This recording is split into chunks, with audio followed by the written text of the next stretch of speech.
আসসালামু আলাইকুম রহমতুল্লাহি ওবরকাতুহ।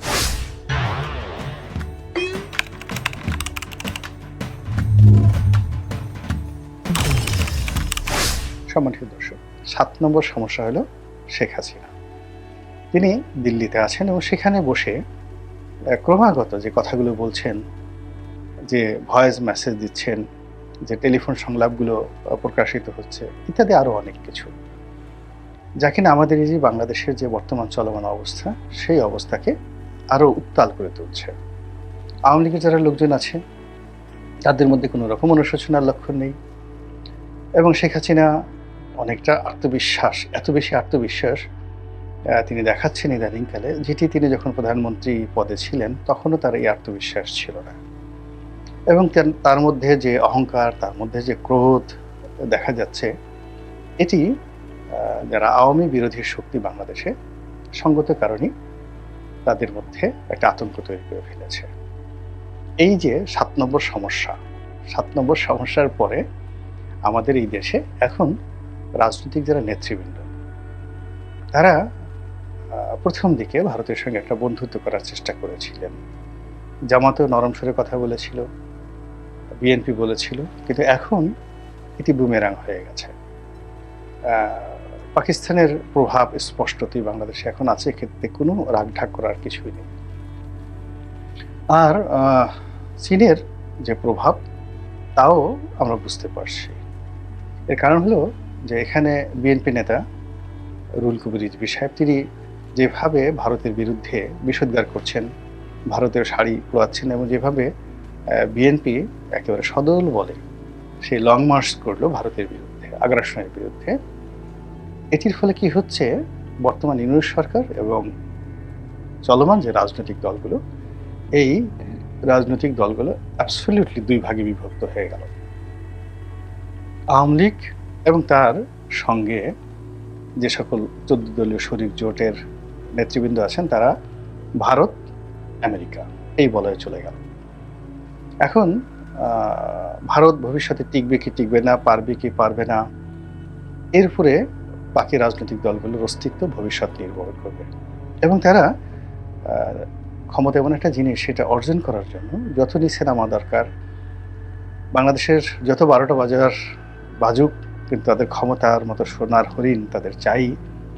এই থিওরিতে তারা যে অনবরত যুদ্ধ, লড়াই, সংগ্রাম, আন্দোলন, বিপ্লব যা কিছু আছে সব কিছু তারা করে যাবে, ভারত এবং তাদের সহযোগী রাজনৈতিক দলগুলো। দ্বিতীয় যে গ্রুপটি এই মুহূর্তে ক্ষমতায় আছে, তো তারা যেহেতু চীনের মুখাপেক্ষী, তারা যেহেতু পাকিস্তানের মুখাপেক্ষী হয়ে গিয়েছে এবং চীন এবং পাকিস্তানের যে সম্মিলিত কূটনীতি, মিলিটারি স্ট্র্যাটেজি, তারপরে তাদের অর্থনৈতিক পরিকল্পনা এবং ভৌগোলিক জিওপলিটিক্স যেটিকে বলা হয়, ভূ রাজনীতি, এই জিনিসগুলো এখন বাংলাদেশে ক্রমশ প্রতিষ্ঠিত করার চেষ্টা করা হচ্ছে।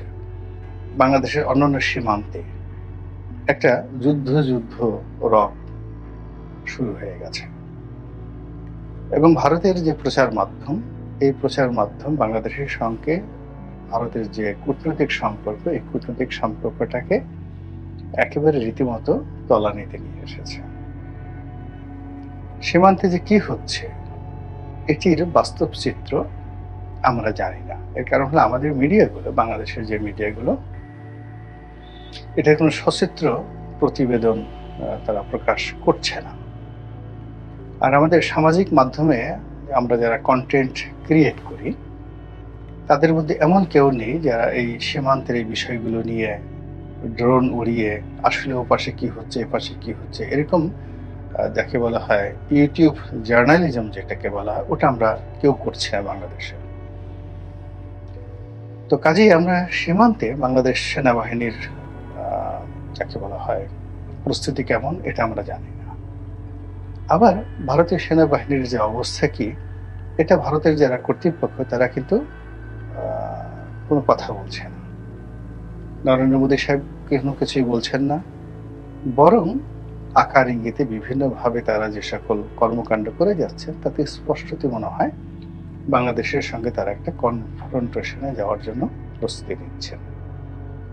কিন্তু সমস্যাটা হলো যে ভারত যেহেতু সেই ৫০-এর দশক থেকে নেহেরুর জমানা থেকেই এই বাংলাদেশের প্রতিটি স্তরে স্তরে তাদের এজেন্ট তারা মনোনীত করেছে, তাদের খুঁটি তারা গেড়েছে এবং এখানের যত তথ্য-উপাত্ত সবকিছু আ তাদের কাছে একেবারে হালনাগাদ রয়েছে এবং প্রশাসন থেকে শুরু করে সমাজের সব স্তরে ভারতের যে সকল এজেন্ট রয়েছে তাদের দ্বারা যেকোনো অনার সৃষ্টি তারা ঘটিয়ে দিতে পারে।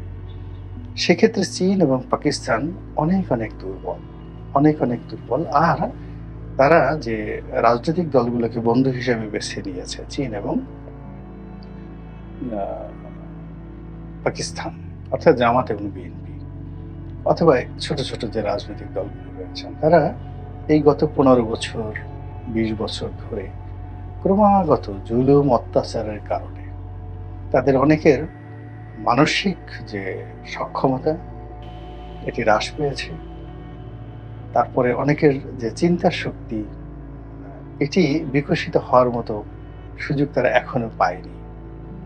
এরপরে নেতৃত্ব দেওয়ার জন্য যে সৎ সাহস, ঝুঁকি নেওয়ার জন্য যে আ যাকে বলা হয়, ঝুঁকি নেওয়ার জন্য যে যোগ্যতা দরকার মানব শরীরে, এটি সঙ্গত কারণেই এই ১৫ বছর কন্টিনিউয়াসলি একজন মানুষ বা একটা পরিবার বা একটা আ গোষ্ঠী তারা যদি ১৫ বছর ২০ বছর ক্রমাগতভাবে অপ্রেসড হতে থাকে, রাতারাতি এসে তারা কোনো কিছুই করতে পারবে না।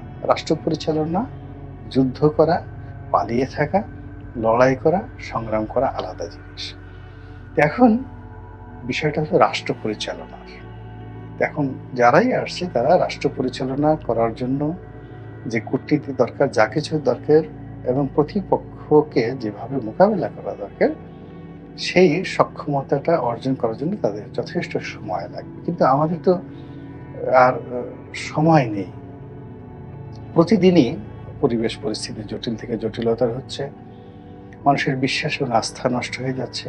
মানুষ অধৈর্য হয়ে যাচ্ছে এবং একটার পর একটা অঘটন ঘটে যাচ্ছে।